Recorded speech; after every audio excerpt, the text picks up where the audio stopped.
So shoulder health is super important in order to live a physically active life long into old age. The sooner we start losing that ability, the sooner we start aging. More about that today.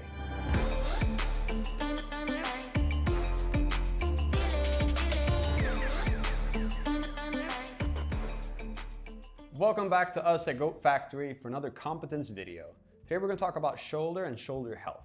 So Martin, exercises is quite a big part of everyone's training regime. But at a certain age, we stop using that. And that comes with certain, I would say conditions. Exactly. So we've had clients that are both younger and older, and we mostly realize it in the older clients. Yep. So what are like some common issues that happen when we stop using our shoulders, stop doing shoulder presses? I mean, the most common thing we see is that people stop doing things over their head. So they stop being like up here, maybe hanging, they stop pressing. So what happens is that the mobility starts to decline. So I've seen patients just lift their hand up over here. They can't lift any higher because they're so stiff and weak. And that's really hard when they still have shelves at home and they need to get stuff up on the shelves. Yeah. So what are some good things to think about, like in order to prepare for old age, but in order to stay physically active? So I mean, one thing is that we have to be proactive.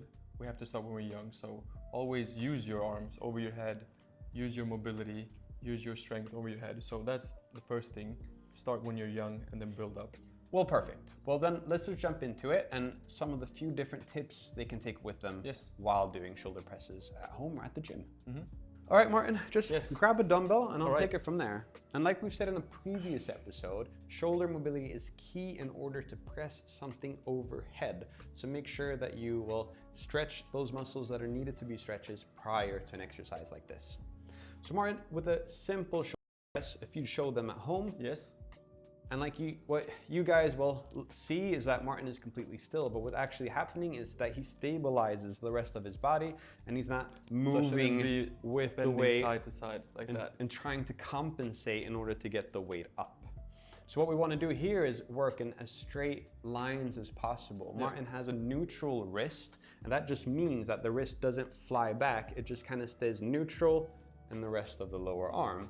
So from there, he can just prolong that movement straight up.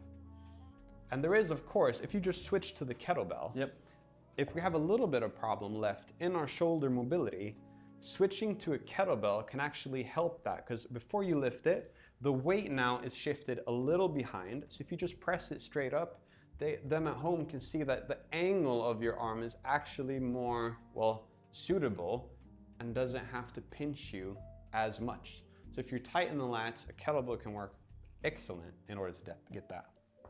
So if we switch to the last one, and that's a rubber band, and this one has so many different scaling options. So if you just step on it with one leg, just like that, the simplest one, and start off light. So do from there a shoulder press. So just like behind it like this? Behind it, and just press straight forward. And different bands, of course, have different resistance. So what's good with this is that when we come towards a more locked out position, that's when we're actually a little bit more safe in the position and it's a little easier for us to lock out, and that's when the band gets most resistant. So it's a little easier in the start and it gets tougher in a better position. So this is really good for a beginner or anyone that just wants to add this to maybe a existing workout. So did you feel any differences in those three? I mean, of course, the dumbbell was the heaviest and the kettlebell was a bit like hanging behind, so I prefer the dumbbell, but I get the use of the mobility. I like the resistance band for warm-up, and of course at a home workout. And why is it good to warm up in the area that we're going to train? I mean, I want to minimize injuries and we get prepared. Simple as that. So those are a few tips from us on how to do the shoulder press with some different equipment, but always make sure that, you can perform the exercise correctly, and if not, take some professional help, of course.